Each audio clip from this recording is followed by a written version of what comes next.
What's up, Tarlaqueños? Good morning sa inyong lahat. So my name is 𝗚𝗢𝗡𝗏𝗏𝗏 exploring Tarlac. So for today's video guys, pupunta tayo sa Sitio Dueg sa KAPYA KEN TALNA. So after natin pumunta doon guys, so pupunta tayo sa Gandang Falls. So nag-start ako dito sa may TSU. So sa kabilang side dito is ito na yung Magic Star. So sa pinakaharapan ko guys, ito yung McDonald's. So yun guys, para mas maaga tayo makadating doon, alis na tayo. Medyo inagaan ko kasi para matsyambong ko yung 𝗍𝗍𝗶𝗍𝗏 sa Sitio Dueg. Yun na Tarlaqueños, bali alis na ako dito. So time check 3:45 in the morning. So guys, no, naka Google Map ako. So kung gusto niyo naman puntahan yung Sitio Dueg sa KAPYA KEN TALNA, so may Google Map naman siya guys. Search nyo lang 𝗙𝗏𝗶𝗄. So yun no Tarlaqueños, yung pinakadaan is dito sa may McDonald's, and then ito nga yung Magic Star.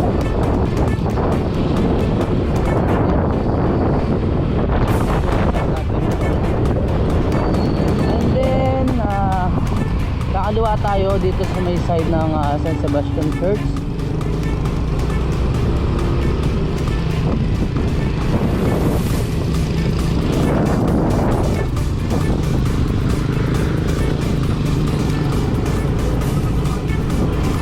So dadaan tayo dito sa mismong may tulay guys. Diretso lang.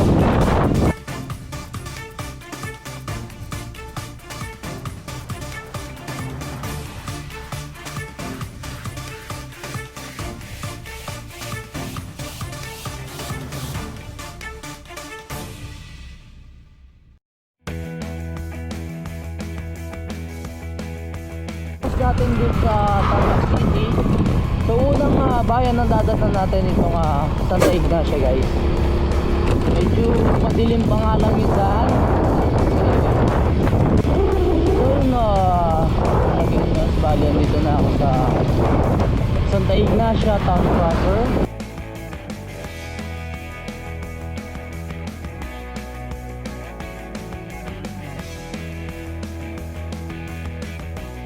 Yung mga balen, bali andito na tayo sa Kamiling. So ito na yung pinaka-arko niya, lalagpasan na lang natin siya. So check ko lang yung pinaka-Google Map natin. So guys, medyo maraming pag-uliko, dapat lagi tayo mag-check. So 52 minutes yun. 𝗙𝗎𝗍𝗋.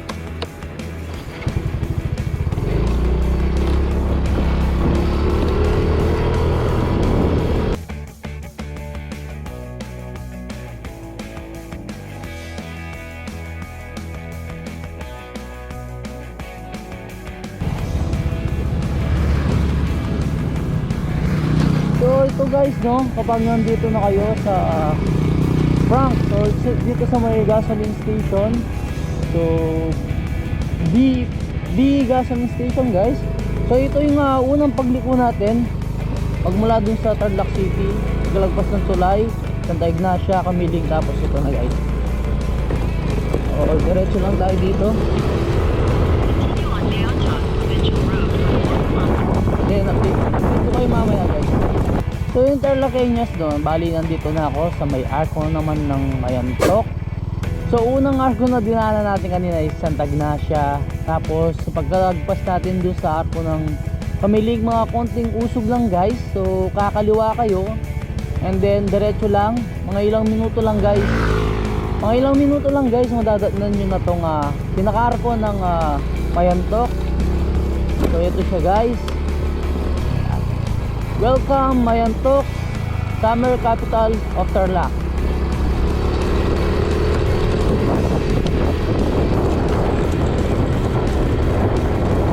Update ko kayo ulit mamaya guys. So andito na ako sa mismong town proper ng 𝗪𝗪𝗏𝗏 guys. So ito yung pamilya ng bayan ng 𝗪𝗪𝗏𝗏. So liliko tayo dito pakaliwa guys.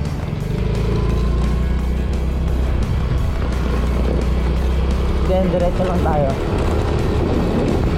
Update tayo mamaya. Tayong madadaanan. So to guys, no, yung unang tulay na madadaanan natin dito sa 𝗪𝗏𝗡. So itong dinadaanan natin diretso na to guys, papunta na tayo sa bundok ng Sitio Dueg. Siguro ang ganda nito pag umaga. Later guys, pag-uwi natin, i-picturean natin and then videoan. So yun, no, Tarlaqueños, bali andito na ako sa San Clemente. So malapit na lang tayo guys. Yan siya. So 25 minutes, 8 kilometers. So tansya na nandun tayo is 5-7 AM. So ngangaga natin, no, para makauwi rin tayo ng maaga. So yun guys, no, tutuloy na ako. Itong part na to is bundok na siya. So saan natin mga ilang minuto lang is rough road ning dadaan natin. So yun, no, Tarlaqueños, bali andito na ako sa mismong rough road. So kanina may sementado pa siya, pero ngayon is rough road na siya guys. Daan-daan lang tayo.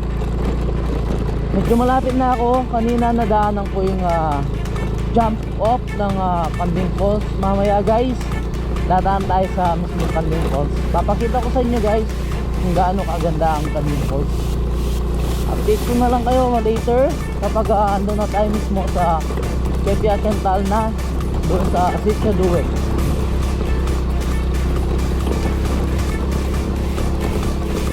Update lang, no, Tarlaqueños. So medyo ang daming bato sa mismong dadaanan guys. Tulad nyan, medyo bato siya. Katulad dito nung dinaanan namin sa 𝗪𝗡𝗡𝗀𝗡𝗀𝗡 Falls sa 𝗪𝗏𝗡 guys. So tsaga-tsaga lang guys. Sigurado naman na pagdating natin doon may premyo tayo. Magiging worth it yung biyahe natin guys.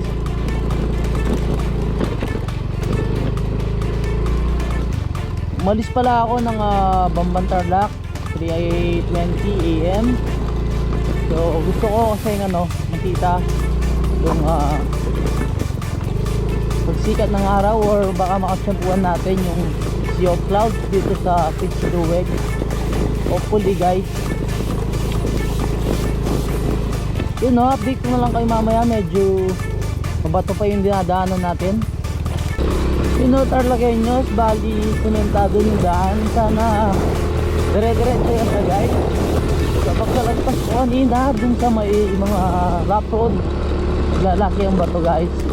So sabi ng Google Map is 3 kilometers na lang siya guys. So malapit na tayo.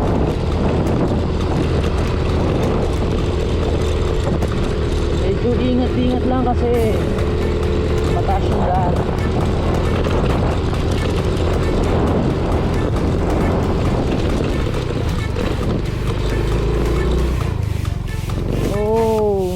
So ito pala yung daan sa 𝗪𝗏𝗡𝗪𝗏𝗡 Falls.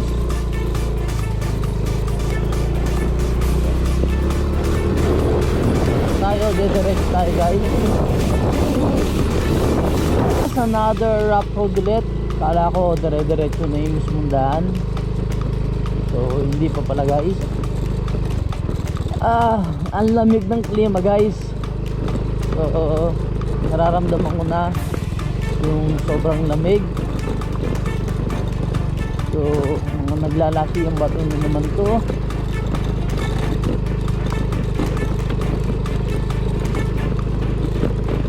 Oops. Yan guys, no, kung nakikita nyo yung dadaanan natin. So later na lang ulit update ko kayo. Medyo delikado.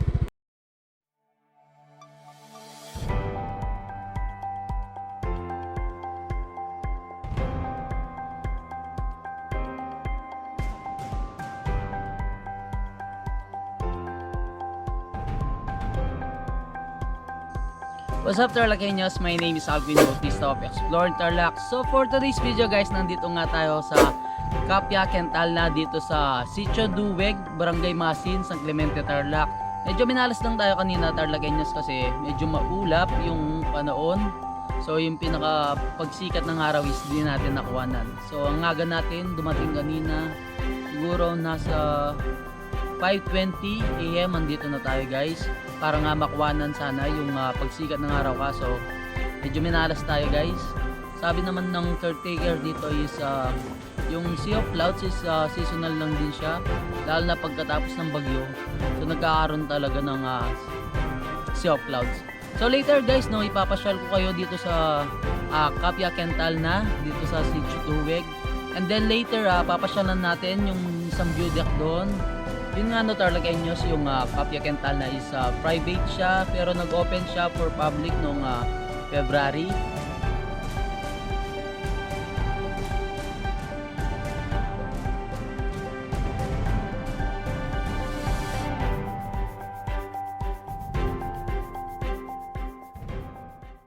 Yun na Tarlaqueños, nandito na ako sa pinakaharap ng Dueg KAPYA KEN TALNA.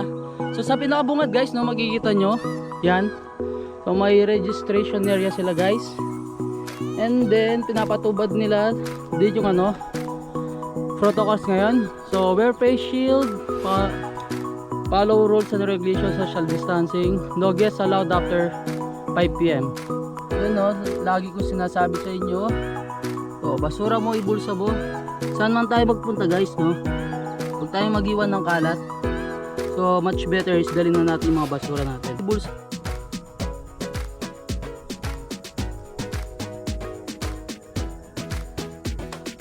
Yun na Tarlaqueños, bali bababa na tayo dun sa pinakailalim ng KAPYA KEN TALNA. So ito siya guys. Uy. Yung KAPYA KEN TALNA, so tinatanong ko sa mga taga dito is malalim na daw yung meaning ng KAPYA KEN TALNA. Parang ibig sabihin is matahimik na lugar. So napaka peaceful naman talaga ng pinakalugar ng KAPYA KEN TALNA guys. Ito na siya. So konting lakad lang no Tarlaqueños. Bali makikita mo na yung pinaka rest house nila. Ito siya. And then yun yung pinaka view deck, yung may upuan tsaka lamesa. Yan siya guys. Uy, napakaganda talaga.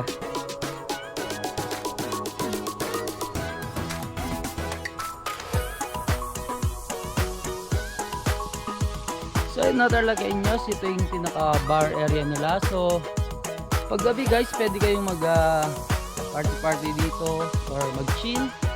So ito siya, napakaganda ng yung pinaka area guys. And then syempre napakaraming pine trees, makikita nyo guys. Yan, ang laki ng area. Yun na guys, may view deck sila dito. So papakita ko sa inyo guys, ito siya.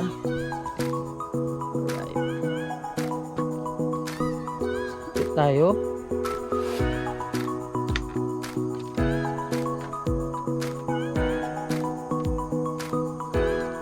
Ganda ng view.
Yun na Tarlaqueños dito sa kabilang side ng rest house nila. So makikita nyo guys itong bonfire area. So no picking of flowers, canteen and coffee shop, toilet and bathroom. Yun yung pinaka good news guys, no? May toilet and bathroom sila. So ito guys, check natin yung pinaka place nila dito.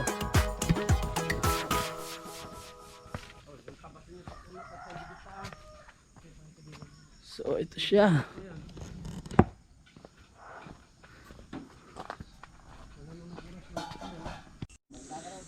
Yun o Tarlaqueños, bali bababa tayo dito sa area na kung saan pwede kayong mag overnight. So ito guys, kabilang side dito guys, yan may kubo, pero open type sila guys. So pag maulan for sure syempre hindi pwede dito, pero saan nyo napakalamig. Ayan siya guys yung isa, and then yung pinaka bonfire area nandito rin siya guys, and then yung iba may camping area sa ilalim, pwede rin kayo mag camping. Napakalamig ng klima no Tarlaqueños. So baba tayo dito sa pinakailalim. Papakita ko sa inyo yung sa may camping area. Yeah.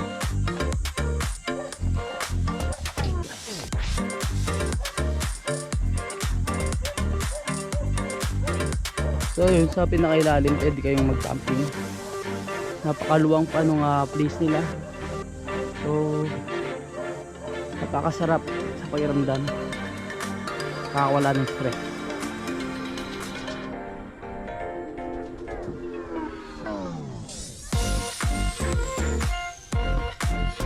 Yan guys, no, bali magbe-breakfast na tayo. So ito yung pinaka-breakfast ko. So meron tayong kape dito, and then yung pinaka-breakfast ko guys, may one rice, sunny side up egg, may okra, dilis, syempre may bagong siyang kasama. And then syempre yung pinakatapa guys. Yun o Tarlaqueños, kakain na tayo. So titikman na natin itong tapa nila. May kasamang dilis, okra, egg, and then one rice, tsaka yung bagong guys. So ito siya. Ay. And then syempre plus coffee. Titikman na natin siya guys.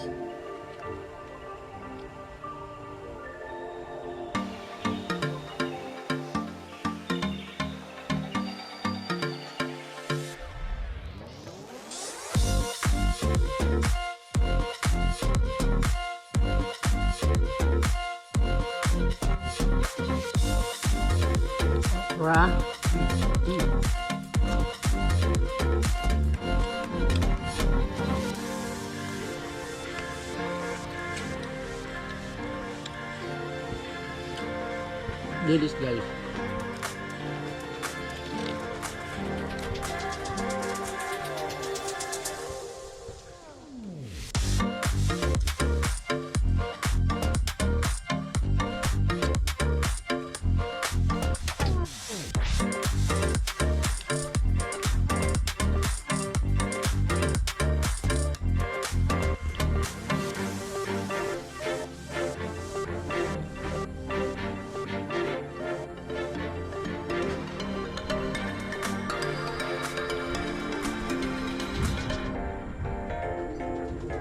Yung Tarlaqueños, iniimbitahan ko yung pumunta dito sa Dueg, KAPYA KEN TALNA. So napaka ganda ng place guys. Makikita nyo naman, yun siya. Sobrang ganda, napaka peaceful, and then nakakatanggal ng stress. Guys. So yung Tarlaqueños, napapakita ko sa inyo yung pinaka view deck dun sa mismong Sitio Dueg. Tara guys. So alis na tayo dito sa KAPYA KEN TALNA. Papakita ko guys yung pinasukan ko kanina, kasi magmula dun sa school hindi na siya susundan ng Google Map.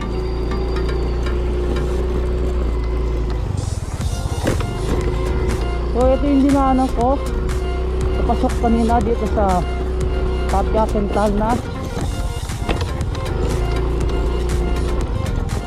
Maliit na daan lang siya guys. So ito, this way. Actually wala siyang nakalagay na karatula dito, kaya kanina madilim, pasobra ako pumunta doon. So ito na yung daan pataas papunta doon sa view deck dito sa Sitio Dueg. Diretso lang tayo no Tarlaqueños. So pataas yung daan dito, medyo ingat-ingat na lang.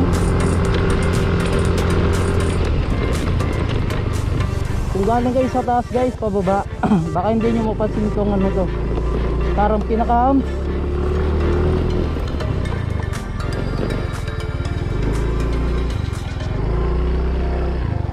So alam ko ito yung shortcut kanina, hindi daanan ko. Palagpas tayo guys. Ito siya. So yung daan doon, tabas din naman siya ng school. Pero ito yung daan papunta na nasa isang view deck.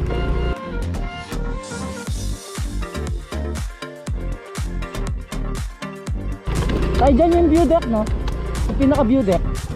Dyan po no. Thank you po. Yun, tama ako guys.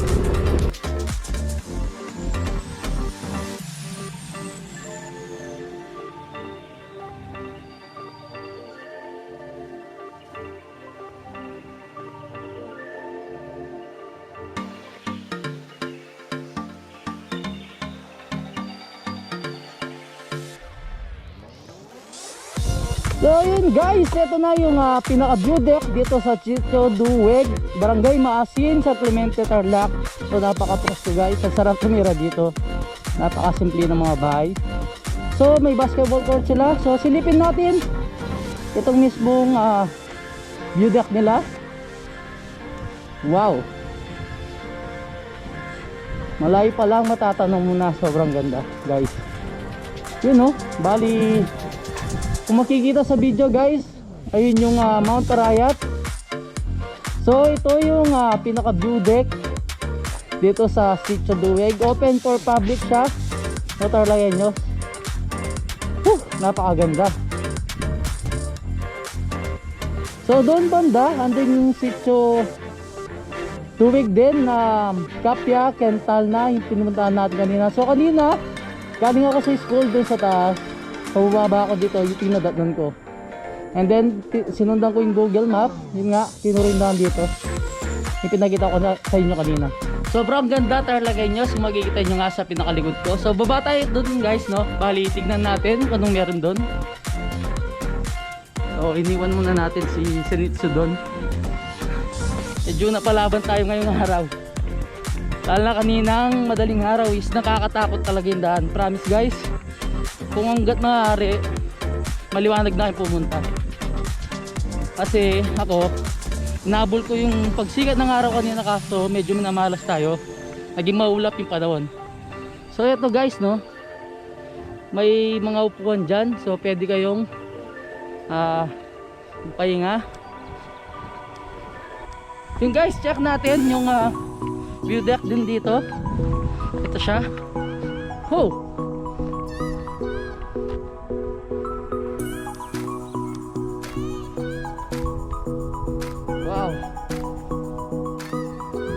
wow, sobrang ganda guys.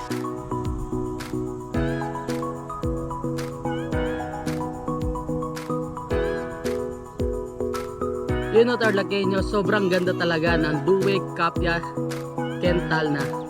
Ang masasabi ko lang is wow, napakatahimik ng lugar, napakaganda ng view, and syempre napakalamig ng klima, ang daming pine trees. And then dito guys no, makikita nyo rin yung bundok Arayat hanggang dito sa Clemente, Tarlac. Guys no, kitang kita siya. Yung guys no, kung nagustuhan itong video to or yung vlog na to is don't forget to subscribe, like, comment, and click the notification bell para nanonotify kayo sa mga bago nating video. Share nyo na rin yung video to guys para malaman ng iba na sobrang ganda dito sa Dueg KAPYA KEN TALNA. So inimbitahan ko kayong pumunta dito sa Dueg KAPYA KEN TALNA guys. Siguradong matatanggal yung stress nyo. Yung guys, no, huwag nyo rin kalimutang i-follow yung Facebook page ng KAPYA KEN TALNA para updated kayo kung sarado sila. And then kung delikado yung daan guys. Kasi for me pag medyo malakas ulan or may bagyo guys, huwag na lang kayo tumuloy kasi yung daan napakahirap talaga. Pero kahit sobrang hirap ng daan guys, ganito naman yung dadatman mo, sobrang worth it. Napakaganda, the best. Maraming salamat sa pagsuporta sa Exploring Tarlac Facebook page. Ito siya guys. So asahan nyo guys no, marami pa tayong pupuntahan dito sa Tarlac. So lahat i-explore natin. mapapagkain man yan, bundok, mga ilog, lahat pupuntahan natin guys.